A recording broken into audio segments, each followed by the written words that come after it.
Joe Biden സർക്കാരിന്റെ ഭരണകാലത്ത് പിന്തുടർന്നു പോന്ന പരോൾ പദ്ധതി റദ്ദാക്കാൻ ഒരുങ്ങി ഡൊണാൾഡ് ട്രംപ്. അമേരിക്കയിൽ 2 വർഷം താൽക്കാലികമായി താമസിക്കാൻ അനുവദിക്കുന്ന പ്രത്യേക പദ്ധതിയാണ് പരോൾ പദ്ധതി.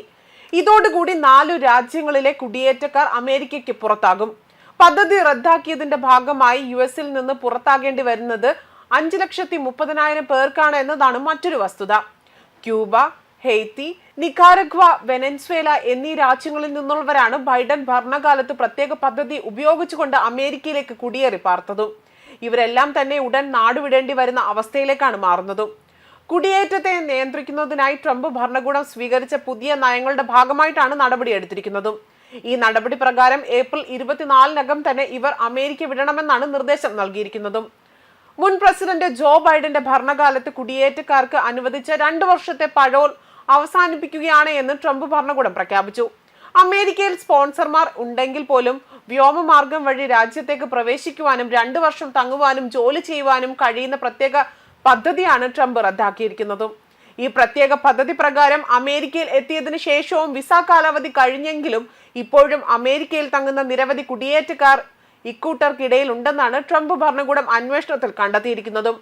2022-ൽ ജോ ബൈഡൻ ആരംഭിച്ച പരോൾ എൻട്രി പ്രോഗ്രാം ആദ്യഘട്ടത്തിൽ വെനസ്വേലയിൽ നിന്നുള്ളവർക്ക് മാത്രമായിരുന്നു ഉണ്ടായിരുന്നതും.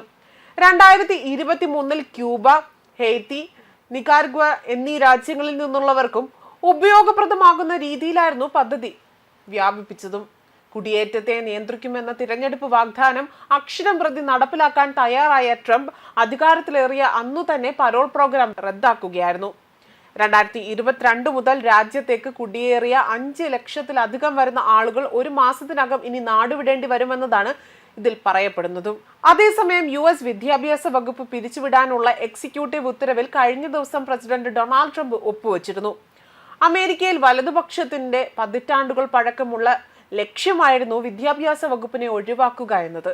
സംസ്ഥാനങ്ങൾ ഫെഡറൽ ഗവൺമെന്റിൽ നിന്ന് സ്വതന്ത്രമായ സ്കൂളുകൾ നടത്തണമെന്നതാണ് വലതുപക്ഷത്തിന്റെ ആവശ്യം. വൈറ്റ് ഹൗസിലെ ഈസ്റ്റ് റൂമിൽ നടന്ന ചടങ്ങിൽ സ്കൂൾ കുട്ടികൾക്കൊപ്പം ഇരുന്നാണ് ട്രംപ് ഉത്തരവിൽ ഒപ്പിട്ടിരിക്കുന്നതും. ഉത്തരവ് ഫെഡറൽ വിദ്യാഭ്യാസ വകുപ്പിനെ എന്നേക്കുമായി ഇല്ലാതാക്കാൻ തുടങ്ങുമെന്നും ഒപ്പിട്ട ശേഷം ട്രംപ് വ്യക്തമാക്കുകയും ചെയ്തു. കഴിയുന്നത്രയും വേഗം തന്നെ വിദ്യാഭ്യാസ വകുപ്പ് അടച്ചുപൂട്ടുമെന്നും വകുപ്പ് തങ്ങൾക്കൊരു ഗുണം ചെയ്യുന്നില്ലെന്നും ട്രംപ് കൂട്ടിച്ചേർക്കുകയായിരുന്നു. വിദ്യാഭ്യാസത്തിന്റെ ചുമതല അതാത് സംസ്ഥാനങ്ങൾക്ക് തിരികെ നൽകുമെന്നും ട്രംപ് വ്യക്തമാക്കിയിട്ടുണ്ട്.